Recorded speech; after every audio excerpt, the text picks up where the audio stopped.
They can be sneaky. They can be violent. Thieves are costing stores across the country more than $100 billion a year. And that's forcing some major retailers to shut down some of their locations. We're going to take you inside an experimental lab where researchers are finding new high-tech ways to stop shoplifters in their tracks. We're going to see how those plans are working and how some criminals are still working hard to get around them.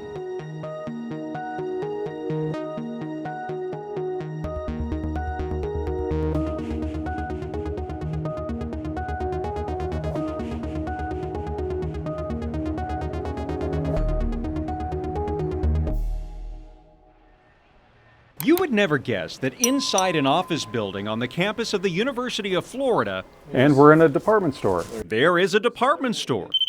But this isn't any store. How does this work? So it works different ways. This is a prototype store at the Loss Prevention Research Council. This is where co-founder Reed Hayes develops and tests the latest technology to thwart shoplifters. For example, there is no key for this display case. To access it, you have to enter your cell phone number and get a code back, right? And it can't be a burner phone. It somehow knows what the network. So really, you enter it in, you get a code, now it will open. Some of the tech needs your face to give you access. Now see the face boxing around our faces? Yeah. So we've worked with the technology guys that they can implement that to make it a more credible solution. Some of the devices are more low-tech. We want things that require two hands to manipulate. You got to open it, you got to select it, because if you just have one hand, you can just shovel stuff into a garbage bag, right? Got it. Okay, so you want people to have to do that. You also want things that make a lot of noise and take time. So we're increasing effort. God, I got to go through all this. We are increasing perceived risk of getting caught. People are hearing all this going on.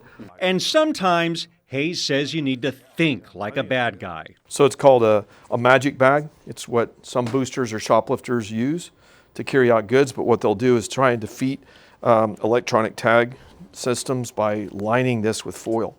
They'll spend a lot of time developing magic bags and different types of magnet systems and try and defeat these things. Now, some of these systems will detect this coming into the store or a magnet. Hayes and his researchers work with some pretty big-name retailers across the country to make shoplifting harder. One of them is Walmart. Out one in Walmart. Take a look at what they're up against. Body camera video shows a police officer in Peachtree, Georgia, trying to stop a suspected shoplifter in a Walmart parking lot. You can see a customer sideline the suspect with his cart. In Indianapolis, police say this group was caught on video at a local Macy's, gathering up as much high-end merchandise as they could hold.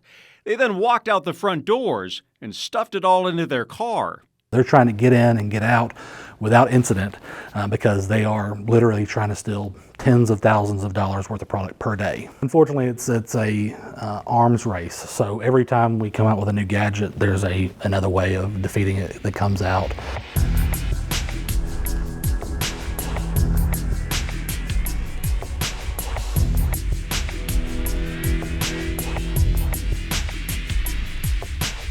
So what are we looking at here? So here we are in a self-checkout in one of the Walmarts that we work in. Hayes says he's using tools like this virtual reality room. It really makes you feel like you're in a Walmart, and it helps Hayes learn what needs to change. What does the behavior look like? How do we help the associate see how she's looking this way?